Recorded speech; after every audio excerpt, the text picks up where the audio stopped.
మీరు ఆ ఆటని చూసి, ఆ ఆట ఒకసారి ఆడి మీ అభిప్రాయాన్ని చెప్తే బావుంటుందని మా ఉద్దేశం. తప్పకుండా. అలాగే నేను నేను ఈ మధ్య విన్నాను. హ్మ్.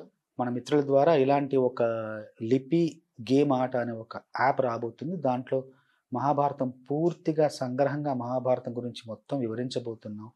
అదొక తమాషాగా, అందంగా, సరళంగా, సహజంగా ఒక ఆట రూపంలో ఉంటుంది.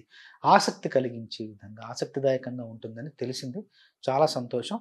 అది నేను కూడా త్వరలో దాన్ని చూసి, తప్పకుండా ఆడి సార్. ఎందుకంటే నేను కూడా నిత్య విద్యార్థిని కాబట్టి నేను ఎప్పుడు కూడా ఆ నిరంతర అన్వేషణ నాకుంది కాబట్టి నేను ఇంకా ఈ మహాభారతం ద్వారా నేను ఇంకెన్నో విషయాలు నేర్చుకోవాల్సి, చదువుకోవాల్సి ఉంది కాబట్టి తప్పకుండా ఈ యాప్ నేను డౌన్లోడ్ చేసుకొని నేను ఎన్నో విషయాలు నేను నేర్చుకుంటాను. నేను విద్యార్థినే కాబట్టి. చాలా సంతోషంగా ఉంది. ఇలాంటి యాప్‌లు రావడం, ఇలాంటి ఎందుకంటే మనం జనంలో ముందు మనం జనాన్ని నడిపించాలి అంటే హ్మ్. జనంతో నడవాలి ముందు. కరెక్ట్. జనాన్ని నడిపించాలంటే జనంతో పాటు కొన్నాళ్ళు నడిచిన తర్వాత జనాన్ని నడపాలి. అట్లాగే ఈరోజు ఏముంది? ఈరోజు సమాజంలో ఏముంది? ప్రగతి ఎలా ఉంది? ఆ ప్రగతిలో ప్రథమ స్థానంలో ఏముంది? ఎలాంటి వాతావరణంలో మనం ఉన్నాం? ఏ వస్తువులు ఉన్నాయి? ఏ అంశాలు ఉన్నాయని మనం మనం గుర్తెరిగి దాని ద్వారానే మార్పును తీసుకొచ్చే ప్రయత్నం చేసే భాగంలో ఇలా మీరంతా ముందుకు రావడం చాలా ఆనందంగా ఉంది.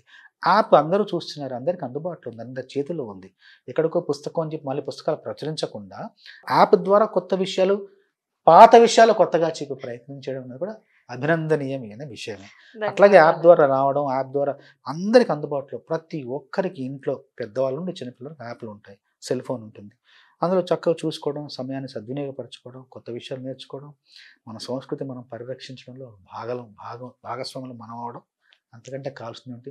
దానికి మీరందరూ చేస్తున్న కృషి నిజంగా గొప్ప కృషి.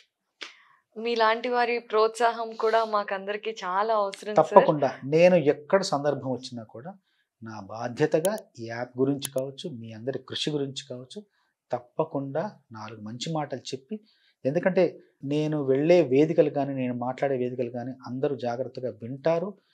అందులో విన్న ఒక 10 మాటల్లో ఒక మాటైనా ఆచరించే ప్రయత్నం చేస్తారు కాబట్టి అందులో తప్పకుండా దీన్ని ప్రస్తావిస్తారు.